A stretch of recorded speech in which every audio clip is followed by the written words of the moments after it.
So today we're going to talk about an idea that could do way more than just launch a new product. We're talking about something that could fundamentally rewire our entire economy. It's a concept called Conectrr, and it all kicks off with one pretty simple question. Really think about it for a second. From trying to find a job, to the ads you see online, to trying to get investment for your new startup. So much of how we do business is based on searching, guessing, and just hoping for the best. But what if there was a better way?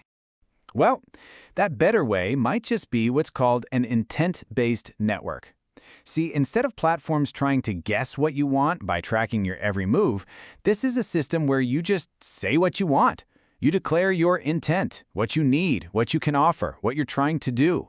And then the network does the heavy lifting, creating a direct, automatic, and just incredibly efficient match. And this is where it starts to get really interesting, because a network that can match intent this well doesn't just create a new service. No, it poses a fundamental threat to entire industries that are actually built on the inefficiency of it all. These are the gatekeepers. And this model starts to ask, do we even need a gate anymore? Okay, so let's start with the first ripple, the areas we can all relate to, the ones that would feel the impact almost immediately, how we find work and how we build our professional networks.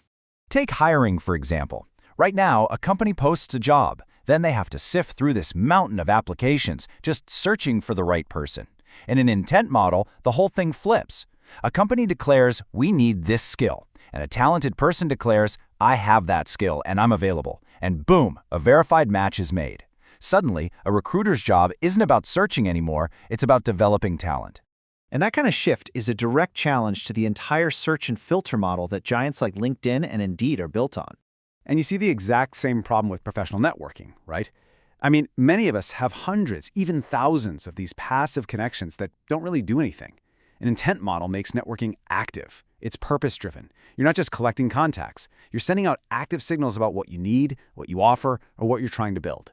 That makes every potential connection actually meaningful.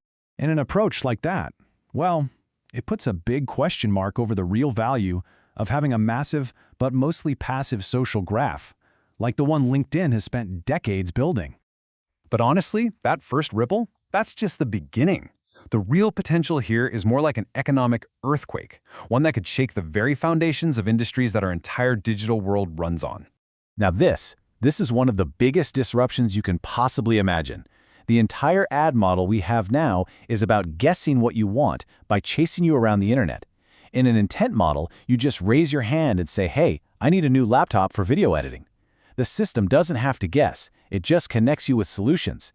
Advertising stops being about persuasion and starts being about facilitation. And the scale of what we're talking about here is just staggering. This is a potential challenge to a digital advertising economy worth over $700 billion. A number that big puts a bullseye right on the core business models of tech giants like Google and Meta, whose empires are built almost entirely on guessing your intent for advertisers. Okay, now let's think about freelance marketplaces. They still make you do all the work. You have to search, compare reviews, figure out these weird ranking systems. Intent-driven matching could get rid of all that friction. You need a logo designed? You're just directly matched with a verified designer who has the skill and the time to do it. Simple. This totally changes the game for platforms like Upwork and Fiverr. They'd have to evolve from being middlemen to maybe, becoming a quality control layer on top of a network that does the matching for them. Now this one is really fascinating because it's all about power. The data brokerage industry, it kind of operates in the shadows, right? They collect our data to guess at our intentions and then sell those guesses. An intent network puts you back in control. You own your intent. You declare your intent. And that simple shift could completely upend the business models of major data brokers like Acxiom and Experian. It would shift the entire balance of data power away from the collectors and put it right back in the hands of individuals.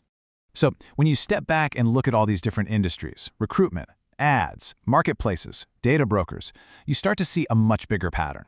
This isn't just about a new piece of tech. It's about democratizing opportunity. Because all of these industries, they all share the same DNA. They make their money by bridging information gaps. They exist to answer three basic questions. Who needs something? Who offers that thing? And who should meet whom? A high-signal intent network can shrink those gaps almost to zero. Think about traditional consulting. Right now, a company hires a huge, expensive firm just to get access to experts. With an intent network, that same company could just declare a specific problem it's facing and assemble a dynamic, global dream team of experts in real time. Consulting becomes fluid, distributed. And that kind of fluid model is a direct challenge to the whole monolithic structure of the world's biggest consulting firms, your McKinseys and Boston Consulting Groups.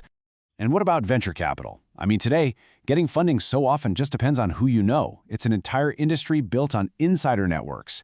An intent-driven system could match founders and investors based purely on their aligned goals and what the project actually needs. That would truly democratize access to capital. This would totally reshape the very nature of deal flow for top-tier VCs like Sequoia, whose incredible success has been built on the exclusive power of that very network. So all of this, it leads us to one final, really profound question. If a network like this becomes the main piece of infrastructure for matching talent, resources, and opportunity, then what is it? Is it just another company? Or should it evolve into something much more fundamental? This quote really gets to the heart of it. A digital public utility for human opportunity. A foundational layer that our whole economy runs on. The answer to that question will probably determine how much trust we ultimately put into it. And that's a thought worth hanging on to.